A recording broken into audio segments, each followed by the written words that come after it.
So this is old and new work. Some of the field work for this paper took place in 1991 to 93. And some of the field work is taking place right now. Some of the field work in 1991 to 93 took place in Yogyakarta, Indonesia, in an urban compound in that city. And I have since, coming to ARI this year, returned to some of the people involved in that early field work who are involved in this study that I'm presenting today, and have talked to them about my earlier analysis, and so some of that will be in this paper as well. So the Jogja field work is old and new in time. And the other field work, as some of you know, since coming to Singapore, I've been playing music here with a couple of local musicians. And part of that is in this paper today as well. So that's new field work for me. And I'm not entirely sure if it's field work, but I am learning an awful lot about Singaporean society. And so I think it is becoming a project. So old and new field work in time and space, but also old and new work in terms of ideas, modes of analysis, and concepts as well, as I hope to show today. Working on this new idea that I call deep sound. So it's obvious that I take it from deep play, okay, from Clifford Geertz's famous piece about a Javanese or Balinese cockfight. And here again, I'm emphasizing the idea of sound in social relations.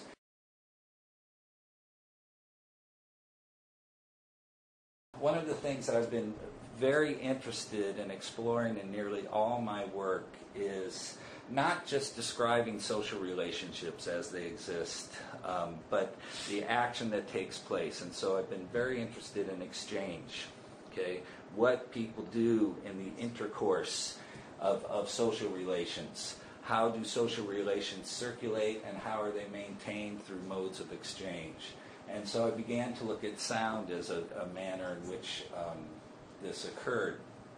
And this happens, that sound, in fact, is a form of exchange. And the kinds of things that it exchanges, I'm drawing on musicians here who talk about the sound as evoking attention. Okay. And so I began to work with this idea, and that whether someone pays attention or not isn't so much the point, the fact that a sound has the capacity to evoke attention and therefore evoke and engage forms of participation. Okay? If someone says, I don't want to listen to that, that's a form of participation just as much as it is when someone says, oh, that sounds nice. Okay, that's noise, that's music, so forth. So, again, my interest in sound here, in deep sound, is to see the ways that sound evokes participation and exchange in the milieu. Okay, so I draw from Foucault's work on the milieu here. He only talked about the milieu in a few of his lectures. It was not a concept that he developed very far. And some have critiqued it for merely being a stand-in for the environment. But when I read him, I found some things that were very interesting. Again, if you just take this statement on its own, a certain number of combined overall effects bearing on all who live in it, the milieu, then it does sound like the environment. Okay? But he was interested in how these effects, again, evoked attention, exchange, relationships. And he talks about devices of saturation that intensify local experiences. And of course, he was always interested in the body, right? And so there's a sense of that these devices of saturation are some forms of embodied history or embodiment within the context of social relationships that, again, he did not develop very far.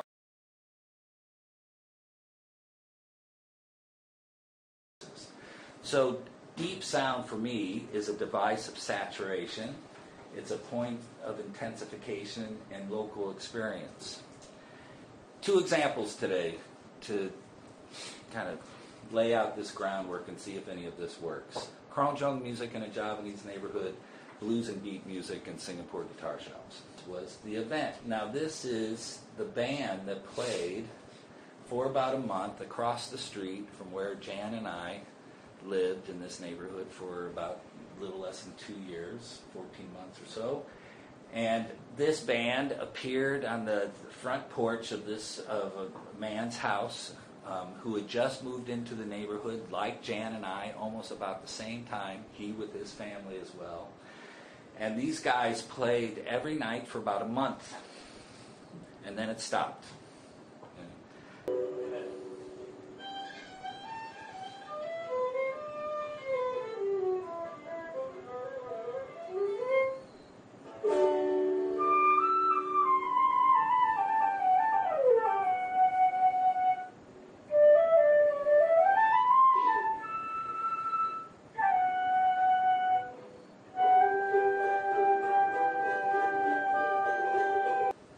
In this neighborhood, suddenly this music appeared, kroncong music. Okay, the band was brought in from outside. It was not musicians from the neighborhood, although men in the neighborhood participated singing kroncong songs, kind of karaoke style. Okay, so there was a microphone with an amplifier, and they would get up and sing these very well-known songs to the band. Okay. The men told me that when I asked them what they were doing, they said, these are kroncong rehearsals, our practices, latihan. And they would dress up at that time in the 90s in jeans and some of their finer shirts, which were not so common back then. Okay? We used to have to bring jeans from America as gifts when we would go to the neighborhood, and they were special gifts. All right, so again, as I said, to begin this, I had to learn how to listen and re-listen again from my notes. Okay. Now, I had a guitar with me in the neighborhood, and I did not pay any attention to the kroncong rehearsals in terms that I did not participate, I did not hang out. I was chided by the men over and over again for not participating and not hanging out. They knew I had a guitar. They heard me play every night in my own living room. Okay, I was so focused on health and medicine that I did not pay attention, although I wrote about it in my... Now, I should back up a bit. When we first arrived in the neighborhood, there was a great deal of kind of ambiguity and suspicion and kind of careful, attention towards us about what are we doing here. Okay, people didn't know what we were doing there. Okay, they weren't quite sure what an anthropologist was. They often thought I studied history, so they didn't know how we were going to live our lives, and they didn't know if our lives, the way we lived them, were going to matter to their lives. Okay, so for the first month or so, every night in front of our house, young men would pick up their guitars 2 or 3 in the morning and start singing at the top of their lungs. Okay? Fractured kroncong, pop Indonesia hits, some American songs at the top of their lungs. Okay? I figured it was just regular, everyday stuff. Okay? Had to be. All right? But it stopped after a while. So I wondered why did this happen? And I would ask some of the adults in the neighborhood, what are these young guys doing? Why are they doing this? They're keeping me up at night. And the adults would tell me, well, they're searching for empty thoughts, was their explanation. I wrote another paper about that in Ethos, journal Ethos. Their singing began to wane once we began to have some meaning in the neighborhood about what we were going to be as neighbors. And a lot of this was because of Jan. Once Jan started shopping at the local pasar and bargained with the woman, and she would run the gauntlet down that street that you saw, and everyone would look in her bag and ask how much she paid for what she got. Once the kids had made it into our house, into the deep recesses of our house, and had discovered that we actually ate rice for breakfast and not bread, that we ate rice just like they did for breakfast, and that we were actually cooking our own rice, the late night crooning stopped. And it never happened again. So I thought it was regular business at first and just something I was going to have to get used to. Okay, but it stopped. And so I began to think about what was going on. And of course, you know, it's kind of obvious, right? Our limits were being tested. And I actually found that this had been written about by E.P. Thompson in an article called Rough Music. He looked at the use of music in the neighborhoods of the popular classes back in the 1800s, and they had something called charivari, rough music, and when somebody transgressed the social forms of conduct within the neighborhood, it was not uncommon for neighbors to get together and make loud music in front of their houses, pans and pots and singing, and in order to, you know, bother the person maybe enough to drive them out of the neighborhood. Okay, and so this is a caricature by actually painting by Granville that shows this charivari, and these are politicians at the time in Paris. This and this is the populist, performing this charivari, this crazy music, this rough music, in response to some decisions that are being made politically at the time. Okay, hoping to run out the politicians. And so I began to look at this kind of use of sound in the neighborhood as, again, circulating, being exchanged, trying to call attention to sets of social relationships in the neighborhood.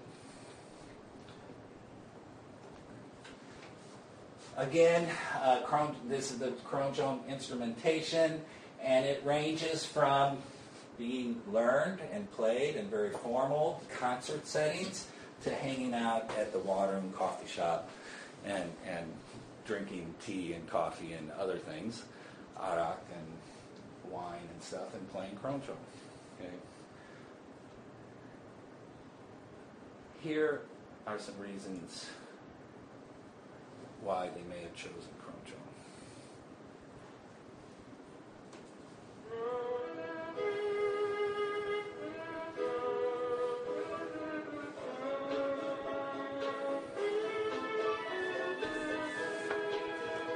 There's one.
All right. Well, certainly they chose this music because they could play. The instruments were easily portable. They could be brought from one neighborhood to the other, set up. Okay, that's one reason why they chose it. They chose it because this man sponsored it, Pat Wyon.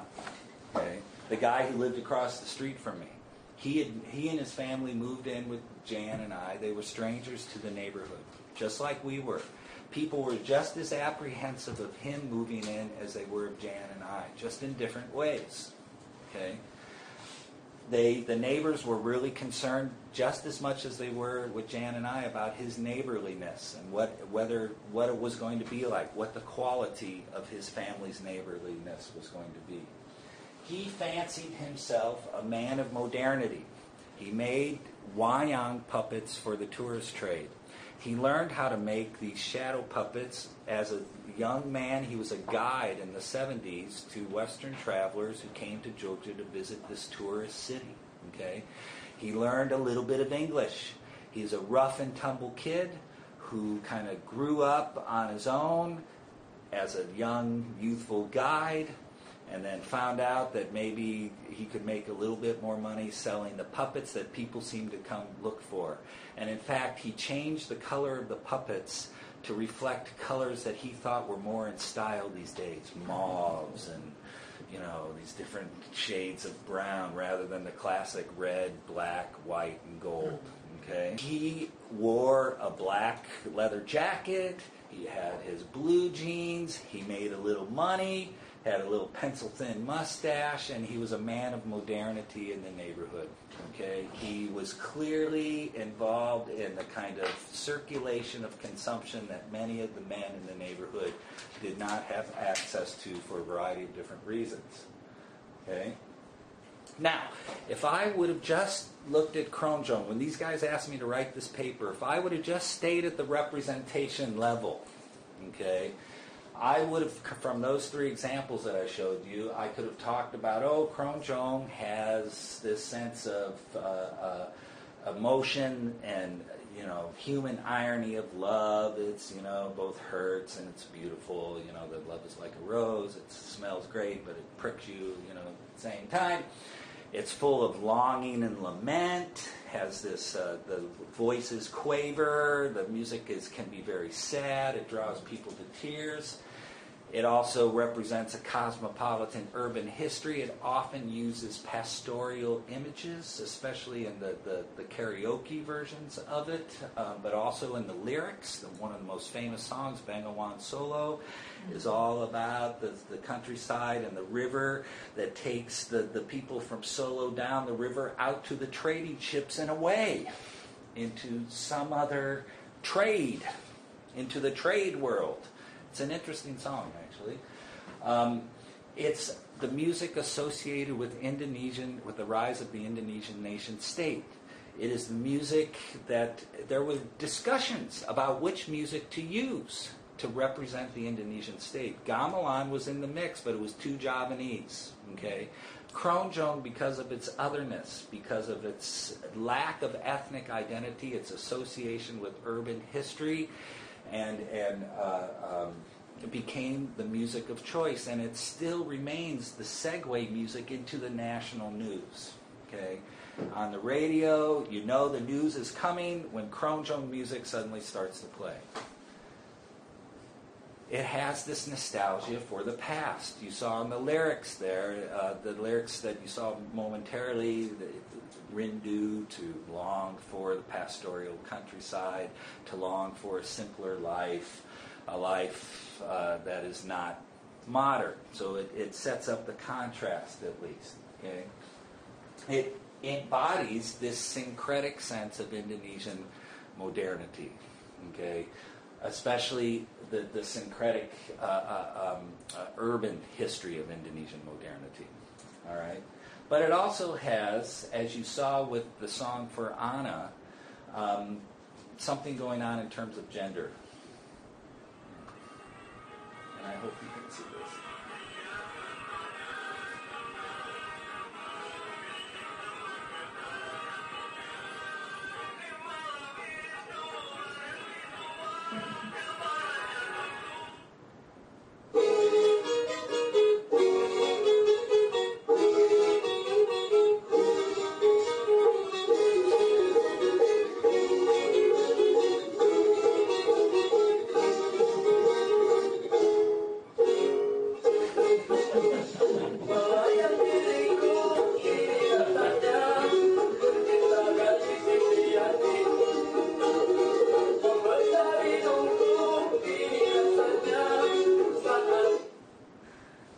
the women because the kroncong musician is coming to town.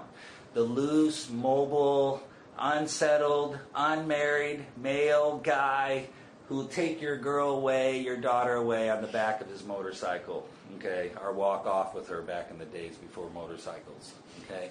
The kroncong players in Indonesia were men, okay, and often seen to be as kind of wild, on the loose, unstable, unsettled, someone to watch out for. Hide all the women, okay, as the blues singers used to say in the South of the United States. So it has this. Now, I could have stopped there with the paper, okay, but in many ways, I don't think that this was all that was happening in this neighborhood. This neighborhood where Jan and I have been working all these years, it's changed a little. But at the time, there were many, many more underemployed and unemployed men than women in the neighborhood. Okay? The employment rates and underemployment rates among men were much greater than among women. Women had an easier time to get a job. Okay? The men also had very outrageous ideas about the kinds of work they should be doing. So therefore, they would, given their education levels and their skill levels, they were jobs that they could never have, like being a manager of an office. Okay, so there were unrealistic expectations. So there were many loose guys that could come over and hang out at Pak Wayang's house, who had a little money, and hang out for the day and do run errands for him and get small sums of money for cigarettes and so forth, and gamble a little bit, drink a little bit, shoot the breeze, be a man in the neighborhood. Okay. But that's not what was interesting. I began to look at some of our data and some of the notes that I had, but there was this idea that I found in my notes that women actually had expectations about getting work compared to the guys. Okay, and I found this paper on something called the open unemployment rate. I had never heard of this before. Okay, now if the open unemployment rate so this is unemployment and underemployment, and you can see this is ages here. So you can see young men in greater, okay. And if you look at, this is from our neighborhood at the time, you can see that there were, here, you can see that most of high rates of people in age 41 to 50, 7 to 12, but also 19 to 25. All right, this is data that Jan collected from the neighborhood. But here's the open unemployment thing. Now, open unemployment's an interesting idea. It is, if you have a higher rate, that sounds like it would be a bad thing, right? Open unemployment. But what it means is that you expect to get a job. You're actually thinking about looking for a job. So if there are higher rates of people who are thinking about getting a job or expect to get a job, that means that they think they can get a job. And the rates are higher among males in urban areas than among females than among males. Okay? So this was kind of this sociology, at least around work and labor, that was playing out in the neighborhood. Women at least believed, or perhaps if I can translate this data to my notes in my journal, that they actually might get jobs where the guys didn't even think they would get jobs. And anyway, they had these outrageous expectations about the kind of jobs they would actually do. They weren't going to do construction. They weren't going to be a janitor. Okay.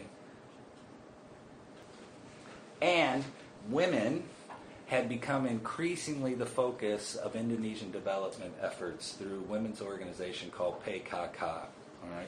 Jan's book is on this group, Backdoor Java. And what had happened over the course of a decade was women became much more involved in the public spaces of the neighborhood doing development work, cleaning up the place, making sure older people got to hospitals, making sure kids were weighed and their nutritional status checking the blood pressures and the blood glucose levels of people. These were some women leaders that Jan worked with in the neighborhood. This is our next door neighbor who is a formidable force in the neighborhood. And of course, the literature on markets shows the presence of women in daily affairs of exchange and in markets. So what I began to think about, I tried to put this all together, was the space in the neighborhood was changing for men. What had once been public space where men, and as they would stand up in front of microphones at the circumcisions and the weddings and give the formal prayers, that power had was still there, but had become hollow, or at least disenfranchised to some extent, at least as life was changing, and that women were becoming much more important in the public spaces of the neighborhood, and that these men felt this. Okay? So, the milieu, back to the milieu, okay? Distribution of resources, power, prestige had changed because of the need for development and the focus on women's activities and women's labor to enact development, and that the space had become feminized as a domestic community. This is literally yanked out of Jan's book, okay? And that this kroncong music, this cultural production, took place within with this real politique of community life. All right, the milieu. So when these guys told me, why don't you come play music with us? And I would say, I got too much to do, I'm too busy. They would say to me, you're going to get weak. You're going to be a weak man. You need to stay up all night with us and play music. Because you know what we're doing? We're doing pre-hatin, Pak Steve, which is their word for asceticism. They actually described their musical activity as asceticism because they were staying up late at night. Okay? It's a common form of asceticism in Java. And generally men are the ones who can gain the consequences, the positive consequences of asceticism in Java. Women practice it, but it's generally considered a male activity. Okay? So I began to think about, well, these guys maybe were playing music, doing this for a variety of different reasons, to hang out, to have fun, but also perhaps it was a kind of agonistic display, an argument, a play of tropes, okay, of men and male masculinity, given the associations of kroncong music with wild, unregulated, unsettled men, in a place where their positions as men were becoming increasingly disenfranchised, okay? And so the music was a poetics and politics in an ongoing set of social relationships. Okay, it stopped. The music suddenly stopped.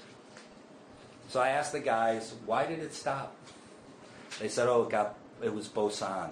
It got boring. So we decided to stop. Now, that would have been the end of the story, but I luckily did field work with my partner, who's a woman, okay? I would not have gotten the other side or another part of the story without her being there. I learned later that our next door neighbor, the husband of our next door neighbor who made jamu, these health drinks, had taken money out of her purse to perhaps gamble, to play cards at these kroncong rehearsals. He had also been involved in an affair when we had first arrived there, and the community had gotten together and told him to stop having an affair. Yeah, right. So those women that you saw, got together and went to the local war hero who lived across an elder in the neighborhood, a man, and told him about it, and he put a stop to it. Okay? I would have never known this. But in fact, the relationships in the neighborhood had something to do with the beginning, perhaps, but certainly the end of the music. Okay? And so, again, drawing from Aaron Fox and his work on honky-tonk music and working class music in America, that music is a form of intimate social interaction, ritualized in the form of song and going to honky-tonk bars and that kind of thing, and began to see that perhaps making kroncong was a way to kind of capture, absorb, work with, respond to these changing sets of social relationships in a place like this urban neighborhood in a very local way. Okay, beyond not using the laws of the court or the police or the institutions of the government, but the local institutions available in the neighborhood, what Nancy calls a simple jurisdiction. Okay. So I return to the rough music as music to comment upon local realities. And music like the rough music, when the guys crooned in front of our house, used to comment upon those becoming involved in crossing forbidden frontiers or mixing alien categories. Who are these people? They're new to the neighborhood. What are they going to do here? And that music in kroncong, like the rough music, was in some way a mode of life in which some part of the law still belongs to the community and is theirs to enforce. Okay? So, if I would have stopped at representation, which was where I was first going to begin with this paper on kroncong, I wouldn't have captured sound to this kind of depth. Okay, and so that's what I'm trying to do with this concept of deep sound. Now, the participation here from Indonesia to Singapore is totally different. In Indonesia, I wasn't even interested in it. I didn't even really play with the guys. I wasn't a participant. They kept trying to draw me in, but I never came in. Okay, even though I had a guitar with me. All right. So I came up with this kind of analysis. When I went back to Jogja in November, I was sitting with these guys playing this kroncong music, or trying to, and they started this conversation in Low Javanese, which Mas Al helped me with. And what they're talking about, and I'm just going to talk over it here, is they're talking about gigs. They're talking about getting work as a group. It's a big joke. They're not going to get any gigs, okay? And the woman actually starts the conversation about how she knows of a gig that they can maybe get at a wedding, okay? So again, now if we go to making music is making social relationships, here the woman and the woman singer is actually playing a role and talking about getting work. It's a very interesting way. But in Java, where supposedly gender status is kind of somewhat equal, or women are empowered to some extent, it's curious that she's playing a role in talking about getting gigs. They talk about getting gigs. They talk about entering a kroncong competition. They talk about the younger groups who are learning how to play kroncong music in the schools. Compared to them, they were just self-taught. And it's all done in this guyon, joking manner. Okay, again, back to Keith Basso and jokes. Barbara Hatley writes that guyon is a way to make a serious point while seemingly joking. Okay, and so again, this caused me to think about this new work that I'm doing. That now maybe I was actually doing what Christopher Small and Alfred Schutz had said in the beginning. I was working with the guys making music, and now seeing social relations made in the context of actually making the music, whereas before I was observing, right, from the outside. And that this might tell me about something about society as well. And so I've been hanging out in some guitar shops in the Excelsior shopping center downtown, and let's see.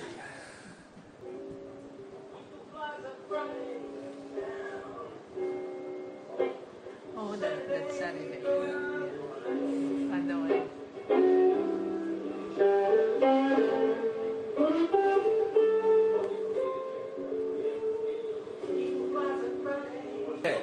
So on Saturdays, ever since I arrived here, that's what I've been doing.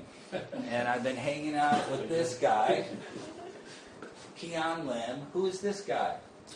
Right there, okay? In one of the original 60s rock bands here in Singapore called the Stray Dogs.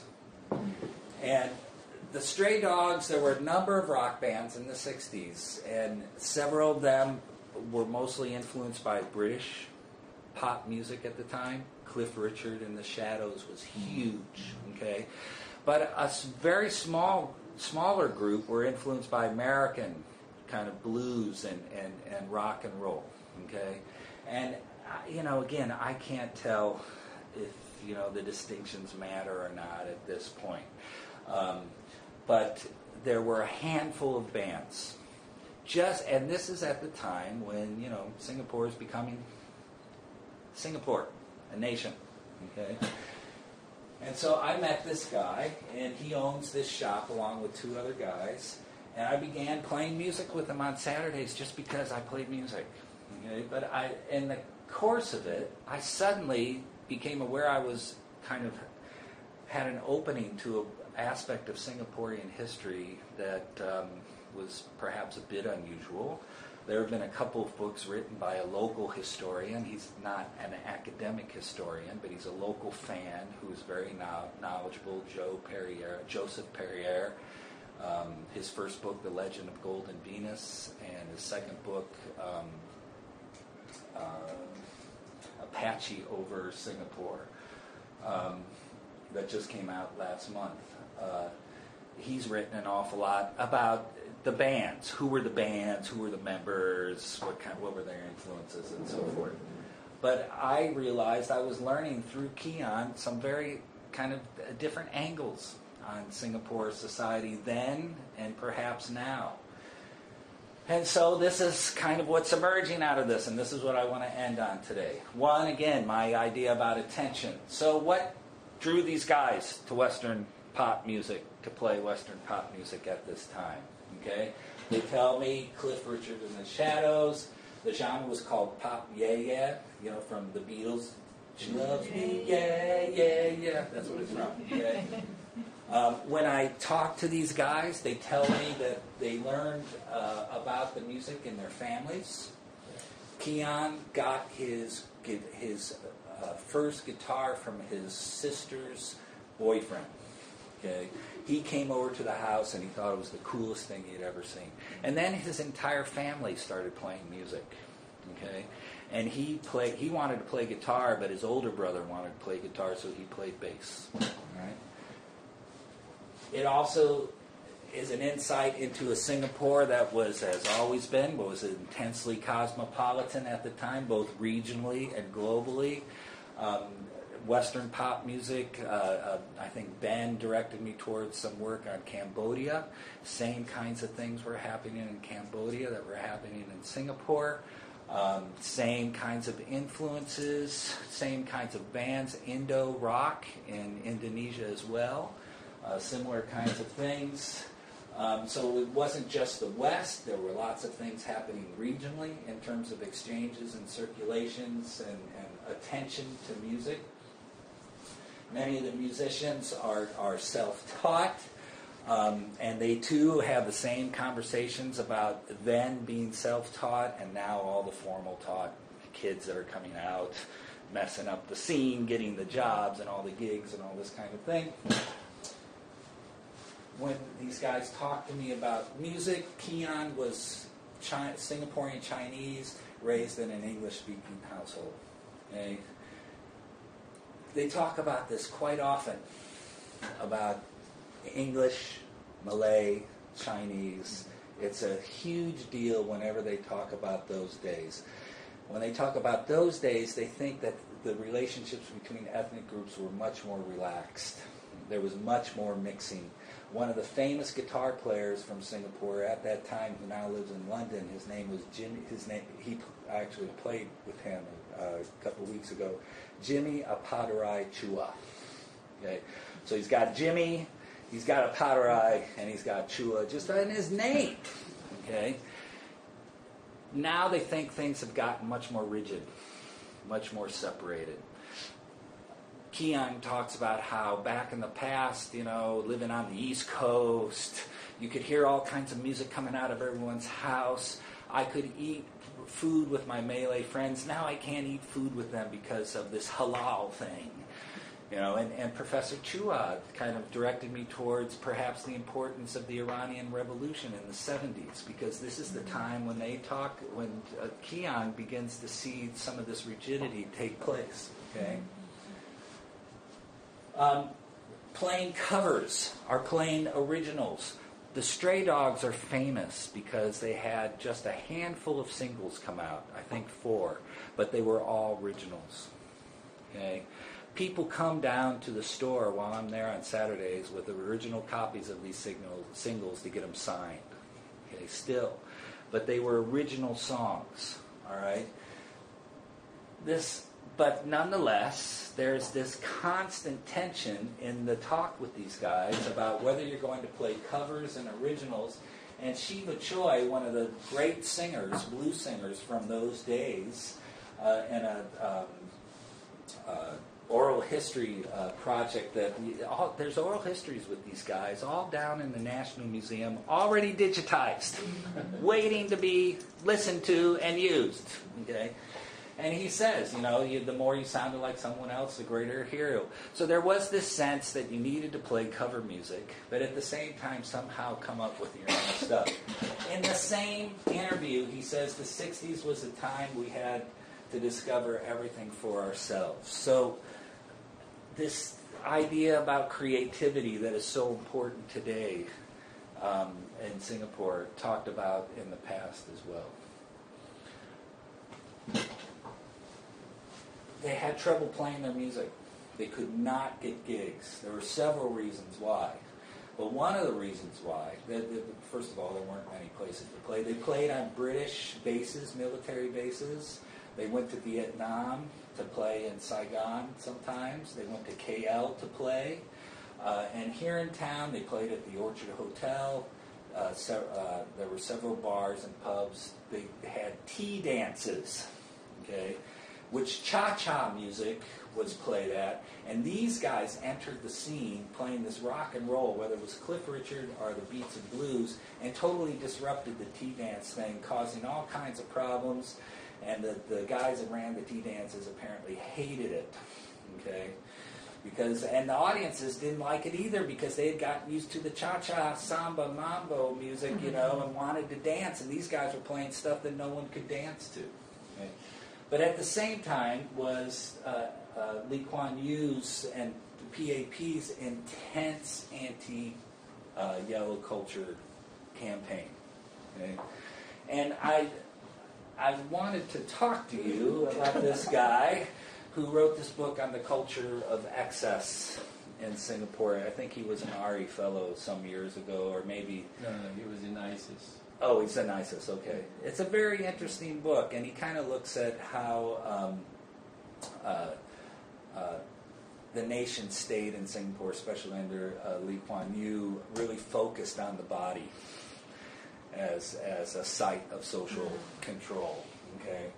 And again, the idea was that if you were associated with Western pop music, it wasn't so much that, the West bad influences, it was the effect it was going to have on your personality and your character, that you would become lazy. Not because of partly because of the drugs and, wearing long hair, but you wouldn't be, disciplined and productive, and apathetic. You would become apathetic. And so this intense anti-yellow culture campaign that took the jukeboxes out of bars, got rock and roll music off the radio. What else, Professor? Long hair. Long hair, that's right. Yeah, right. Long hair. And so these are all the things that I'm learning about with these guys. It's very difficult to play music in general here, unless you're playing covers and kind of lounge stuff or pop music, okay? And you do it in the right places at the right time. This is the current act Public Entertainment Act, and so if you can see that if this is right out of the act, it took it right. If you see how public entertainment is defined, it would be very difficult, like to go busking anywhere in town. Okay. You need a license. Yeah, you need a license. You need a license. Audition. And the licensing officer can decide completely on his or her own whether or not to enforce the act and how, to what degree. Okay. So, out of this comes potential topics for, that I'm collecting data on at the moment. What is sound control, noise pollution it's called here, have to do with musical opportunities? Can we talk about creativity, place, and community? It's very hard to find a place to play music in this town. Real estate prices are totally out the roof, so you can't just start a bar and a little pub and make it on a dime. There are no neighborhoods like that, so it's really tough for bands to find places to play and for bar owners to take in bands to take a chance on, especially doing originals. You can have bars in housing estates. Yeah, so right. all housing estates are out. So this has a relation. This is related to some degrees in what people do and how and the kind of controls on creativity. Okay. This has been probably the most fruitful area of my work so far. I'm hanging out with men again. So the wild masculinity associated with the kroncong. Here I'm talking cock, okay? And talking cock is getting together, drinking tons of alcohol, eating lots of food, and just blowing out the government and everything else that is in your life, in ways that is not often appropriate, like, for example, in the newspaper for sure, or even in everyday discourse. Okay? And I actually see the kind of rock and roll stuff that we play, and when I go and play at the Hood with this band, as a kind of large form of talking cock. Because when I've played here in town at this place, it is like sitting around in the hawker stall and drinking lots of beer around the hawker table and talking cock, taking over a complete club and doing it. Because it's mostly men, and it's a lot of alcohol, and it's rock and roll kind of, stuff that anti-yellow culture tried to push off to the side. Okay. So this is three of the original Stray Dogs that I've had the opportunity to play with. This is about as close to a reunion as they'll get, I think. And it's just been a heck of a lot of fun. That's my approach to cultural studies. Thank you. Sorry I went over.